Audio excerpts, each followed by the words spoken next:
श्री गणेशाय नमः. श्री शिवाय नमस्तुभ्यम. नमस्कार सर्वांना. मागील भागात आपण वसंत आणि रागिनी लावण्याला भेटण्यासाठी आले होते हे पाहिलं. सावित्रीबाईंनी शिवायकडे त्याच्या लग्नाचा विषय काढला होता आणि त्याचा लग्नासाठी अजूनही नकार होता. सावित्रीबाईंना एक स्वप्न पडलं होतं, ज्यामुळे त्या खूपच अस्वस्थ झाल्या होत्या. वसंतने जेव्हा लावण्याला आपल्या इथे येण्यामागचं कारण सांगितलं, तेव्हा लावण्याची प्रतिक्रिया पाहिली. आता लगेच आपल्या पुढील भागाला सुरुवात करूयात. कथेचं नाव अग्निसाक्षी, भाग 14. कथालेखिका व कथा वाचन जानकी. लावण्याने आज दिवसभर नाराजीनेच काम केलं होतं. कुठल्याच कामामध्ये तिचं मन लागत नव्हतं. तरीही ग्राहकांची सेवा करणं तिचं कर्तव्य होतं. कसं बसं हसू चेहऱ्यावर आणण्याचा प्रयत्न करत होती. आज पहिल्यांदाच ती तिच्या कामामध्ये एवढी निरुत्साही होती. तिच्यासोबत काम करणारे लोकही तिला असं काम करताना पाहून आश्चर्यचकित झाले होते. तिचा काहीतरी पर्सनल प्रॉब्लेम असेल असा विचार करून सर्वजण आपापली कामं करत होते. संध्याकाळी हॉटेलच्या मॅनेजरला तिच्याबद्दल कळाल्यानंतर तो तिच्याजवळ आला. मिस लावण्या, काही प्रॉब्लेम आहे का? मॅनेजरने तिच्याजवळ येऊन तिला विचारलं. तशी ती न समजून त्याच्याकडे पाहू लागली. नाही सर, तसं काहीच नाही. काही झालं आहे का? आपल्याकडून काही चुकी झाली आहे की काय म्हणून तिने घाबरून विचारलं. 8-10 दिवसांच्या वर झाले होते तिला इथे काम करून. कधीच कसल्याही तक्रारीची तिने जागा ठेवलेली नव्हती. पण आज पहिल्यांदाच मॅनेजर तिला असा विचारत होता, म्हणून तिला भीती वाटली होती. तुमच्यासोबत काम करणारा स्टाफ सांगत होता की तुम्ही नेहमीप्रमाणे काम नाही करत आहात, म्हणून तब्येत वगैरे बरी नाही की काय म्हणून विचारायला आलो होतो. तुम्हाला जर बरं वाटत नसेल तर तुम्ही घरी जाऊन आराम करू शकता. जायचं आहे का घरी? हॉटेलचा मॅनेजर स्वभावाने चांगला होता, म्हणून त्याला आपल्या स्टाफची काळजी वाटायला लागली होती. त्याने घरी जाण्याबद्दल विचारलं तर तिच्या डोळ्यांसमोर तिच्या भावाचा आणि बहिणीचा चेहरा आला. नाही सर, मी ठीक आहे. थोडं डोकं दुखत होतं, पण आता बरं वाटत आहे. तसंही थोड्या वेळाने ड्युटी संपेलच, एवढं काही नाही त्यात. लावण्य आपल्या हातातल्या घड्याळमध्ये वेळ पाहत म्हणाली. ठीक आहे. मॅनेजरही हसून म्हणाला आणि तिथून निघून गेला. तो गेल्यानंतर लावण्याला समजलं की आपल्या टेन्शनचा आपल्या कामावर दुष्परिणाम होत आहे. म्हणून तिने कितीही टेन्शन असलं तरी आपल्या कामावर त्याचा दुष्परिणाम होऊ द्यायचा नाही असं ठरवलं. ड्युटी संपण्याची वेळ होणार होती, म्हणून तिने भरभर काम आवरायला सुरुवात केली. एवढं अन्न वगैरे सोडण्यासारखं काय झालं आहे आई? शिवाय सावित्रीबाईंच्या हट्टीपणाला वैतागून म्हणाला. जोपर्यंत तो लग्नासाठी तयार होणार नाही तोपर्यंत त्या अन्न पाणी घेणार नाहीत अशा म्हणाल्या होत्या. तू अजूनही लग्नाला नकार देत आहेस म्हणून. सावित्रीबाई किंचित हळव्या झालेल्या होत्या. मी लग्न करायला नकार देत नाही आहे. मला अजून थोडासा वेळ हवा आहे. जेव्हा वाटेल की मी खरंच लग्न करण्यासाठी मनातून तयार आहे तेव्हा मी सांगेन ना तुला. शिवाय त्यांच्या दोन्ही खांद्यांवर आपले दोन्ही हात ठेवत म्हणाला.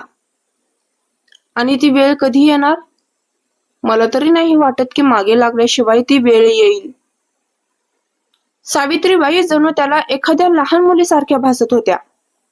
मला चॉकलेट दे, नाहीतर मी जेवण करणार नाही, असं म्हणत होत्या त्या.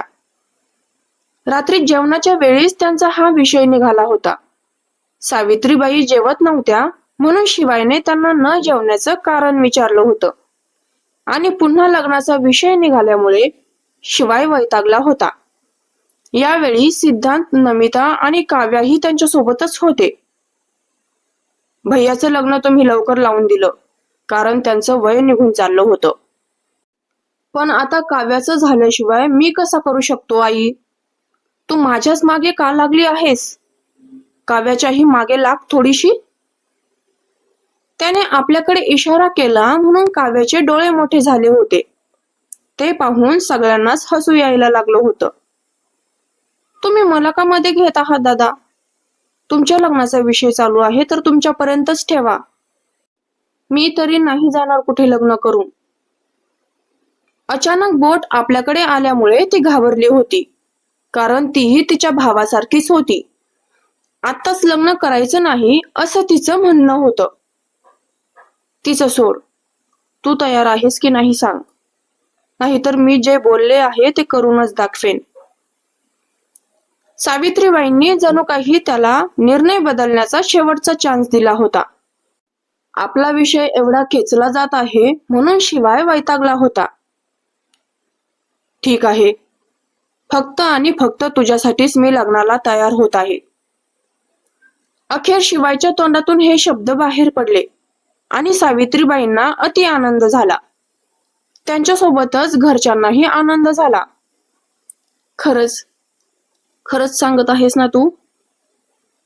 तो आपल्या शब्दावरून मागे फिरणार नाही ना, म्हणून त्यांनी त्याला विचारलं.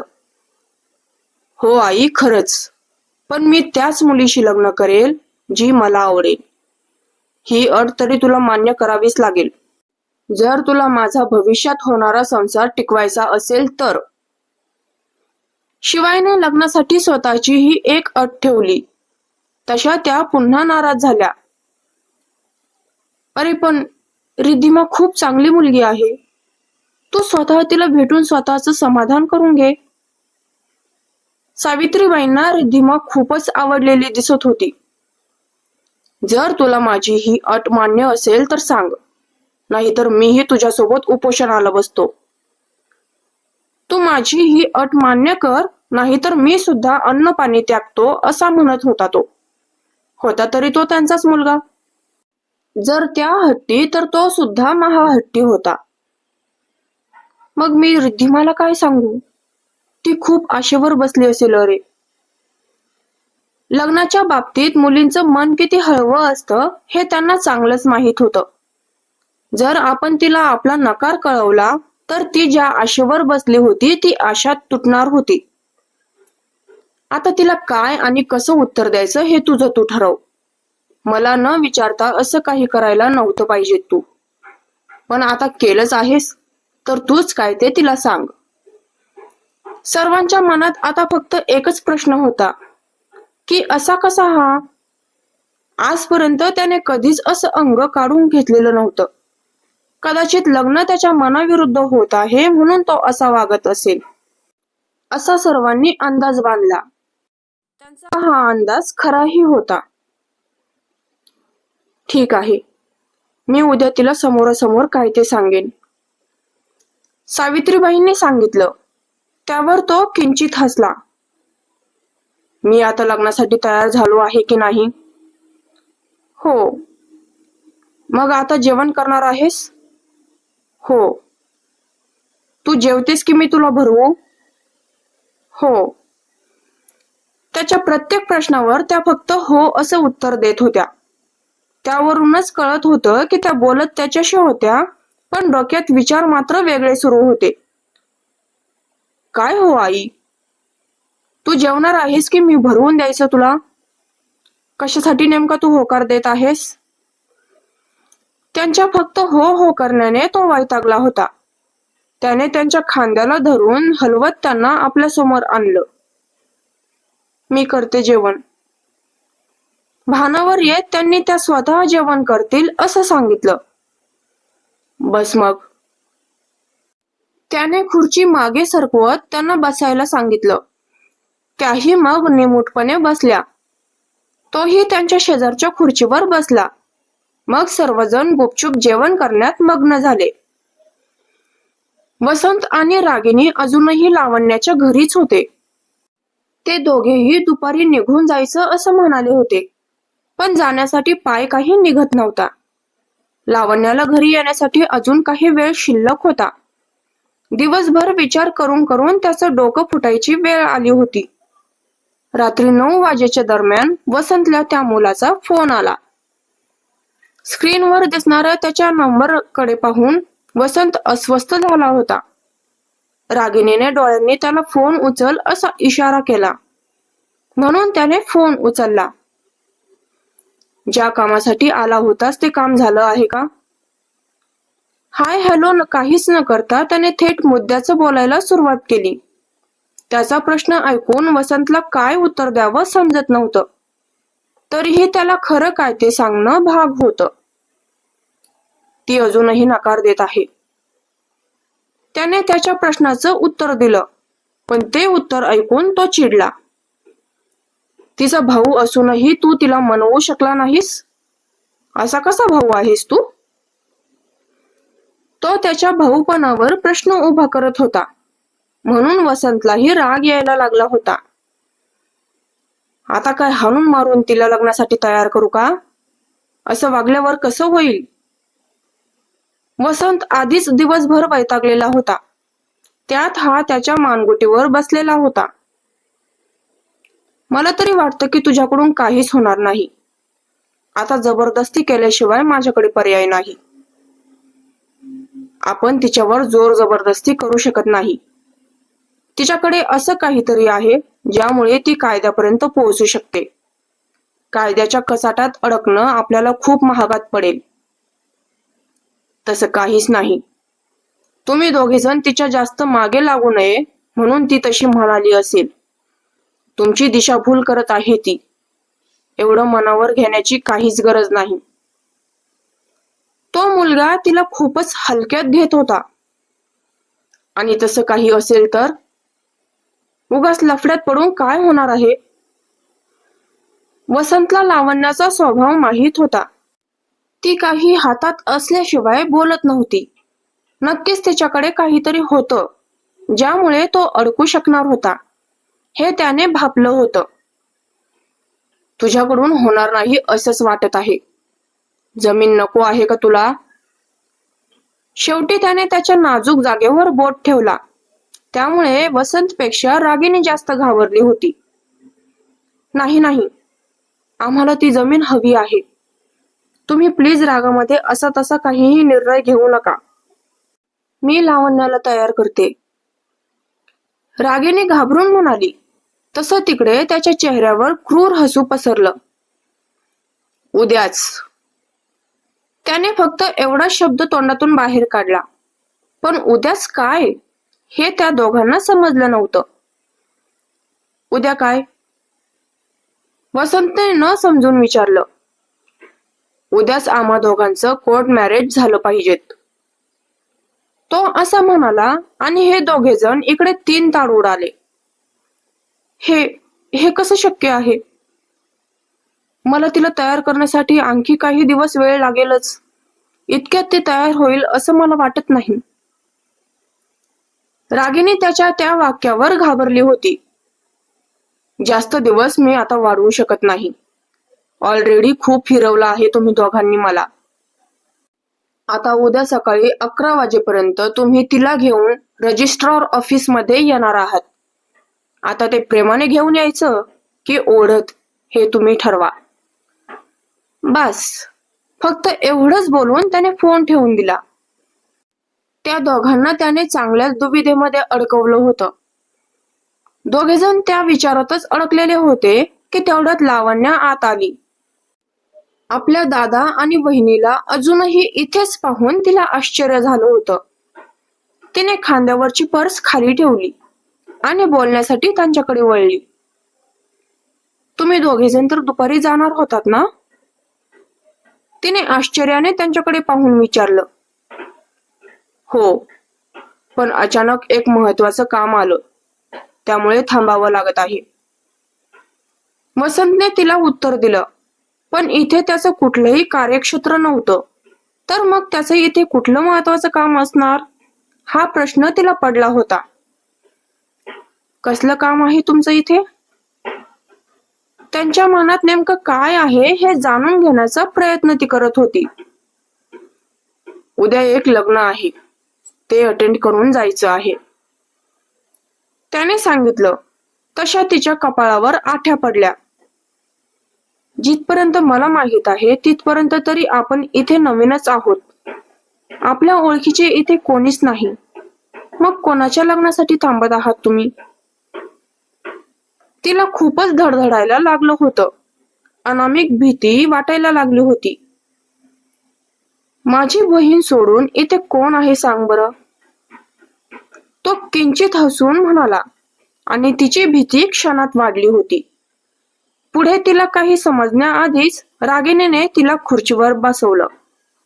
दोघांनी तिच्याच ओढणीने आणि रुमालाने खुर्चीला तिचे हातपाय बांधले. काय करत आहात तुम्ही? सोडा मला, सोडा! ते दोघेजण जे करत होते ते पाहून तिला खूपच भीती वाटायला लागली होती. जर आज हातपाय बांधत आहेत तर कदाचित जीवही घ्यायला मागे पुढे पाहणार नव्हते. तुला सोडून कसं होईल लावण्या? तुझ्या बदल्यात सौदा केला आहे आम्ही. रागेने क्रूर हसत म्हणाली. आपल्या बहिणीचा सौदा करताना लाज नाही वाटली तुम्हाला दादा? असा भाऊ नसल्यापेक्षा बरा.